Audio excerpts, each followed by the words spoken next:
जय सिया राम।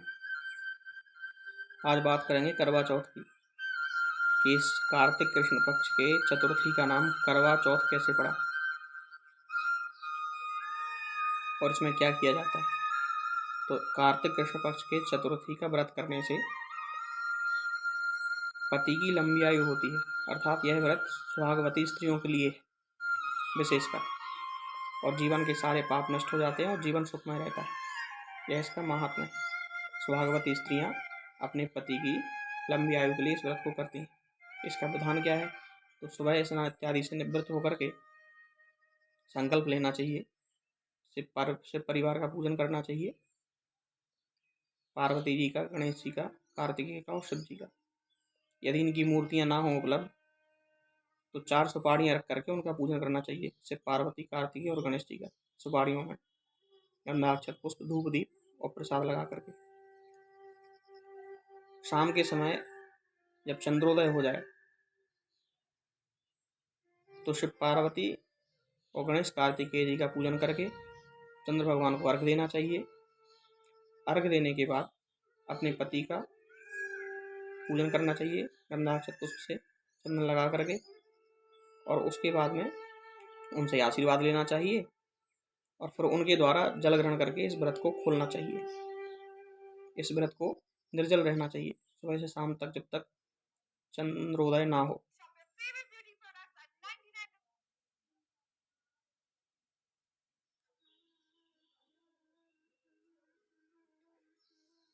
इसके बाद में एक पात्र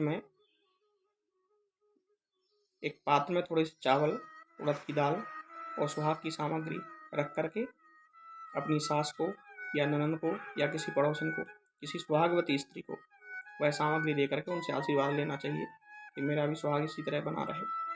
सुहागवती स्त्री को सुहाग का सामान प्रदान किया जाता है पूजन के उपरांत।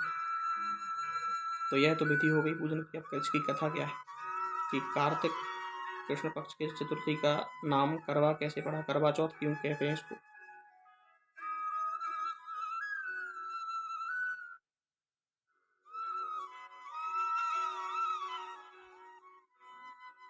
तो इसमें कथा आती है कि जब नीलगिरी पर्वत, महाभारत में कथा आती है इसकी कि जब नीलगिरी पर्वत पे अर्जुन तपस्या करने के लिए गए थे तो द्रौपदी को उनकी चिंता होने लगी और उन्होंने भगवान की स्तुति की, श्री कृष्ण जी की।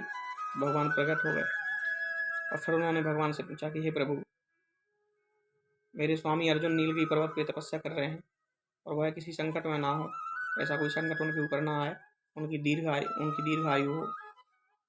मैं इसके लिए कोई व्रत करना चाहती हूँ, कृपा करके बताइए। तो भगवान कृष्ण जी बताने लगे, यही व्रत शिव जी ने पार्वती जी को बताया था। तो इस व्रत की कथा यह है कि किसी नगर में 7 भाई रहते थे और उनकी एक बहुत प्रिय, उन भाइयों की प्रिय एक बहन थी जिसका नाम करवा था। तो वह अपने मायके आई हुई थी कार्तिक के महीने में। तो जब चौथ का दिन आया तो वह व्रत थी चतुर्थी का। शाम को उसके भाई जब घर आए व्यवसाय करके तो वह भोजन के लिए बैठ गए। तो उन्होंने अपनी बहन से भी कहा कि आओ तुम भी भोजन कर लो। तो उसने कहा कि भैया हमें भूख तो बहुत लगी है, किंतु अभी चंद्रोदय नहीं हुआ है और जब तक चंद्र को अर्घ नहीं दूंगी तब तक जो है जल ग्रहण नहीं कर सकती, ना भोजन कर सकती हूँ, निर्जल रहना पड़ता है इस व्रत को।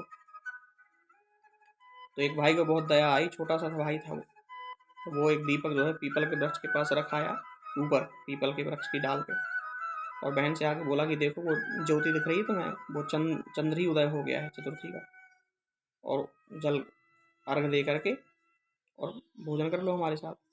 वो भोली बहन थी, भाई को भी उतना ज्ञान नहीं था। तो उसने चंद्र अर्घ दिया और पूजन के उपरांत भोजन के लिए बैठ गई। जैसे ही प्रथम ग्रास खाना चाहा तो छींक हुई, तो वो रुक गई। फिर दूसरा ग्रास खाना चाहा थोड़ी देर बाद तो उसमें बाल आ गया। फिर जब तीसरा ग्रास खाया थोड़ी देर बाद खाने लगी तो फिर खबर आ गई कि उसके पति की मृत्यु हो गई है, उसी शीघ्रता से चला। तो सारे भाई और बहन ससुराल पहुंचे तो वहाँ शोक करने लगे। तो उसकी भाभी ने बताया कि चंद्रोदय नहीं हुआ था और आपने पहले भोजन करने की कोशिश की, इसलिए जो है आपके पति की मृत्यु हो गई। तो उसने प्रतिज्ञा की और अपने पति का दाह संस्कार नहीं होने दिया अपने पति के देह को, शरीर को सुरक्षित रखा उसने, और 1 वर्ष तक उसको देखभाल करती रही, और हर चतुर्थी का व्रत रहा उसने, कृष्ण पक्ष की चतुर्थी का। और जब 1 साल बाद करवा वही चौथ आई कार्तिक कृष्ण पक्ष की, तो उसने फिर से व्रत किया, और व्रत करने के बाद शाम को जब चंद्रोदय हुआ तो शिव पार्वती गणेश कार्तिकेय जी का पूजन किया, उसके बाद तुलसी का पूजन किया। उसके बाद चंद्र जब उदय हो गए तो चंद्रोदय में चंद्र भगवान को अर्घ्य दे करके और एक लोटे के पात्र में थोड़े से चावल, उड़द की दाल और सिंगार का सामान रख करके सुहागवती स्त्रियों को, अपनी भाभियों को दिया। तो 6 भाभियों को वो सामान दिया, और जब 7वीं को और 6 भाभियों से प्रार्थना की कि आप आशीर्वाद दें कि मेरा पति जीवित हो जाए। तो 6 भाभियों के आशीर्वाद से तो जीवित नहीं हुआ है पति।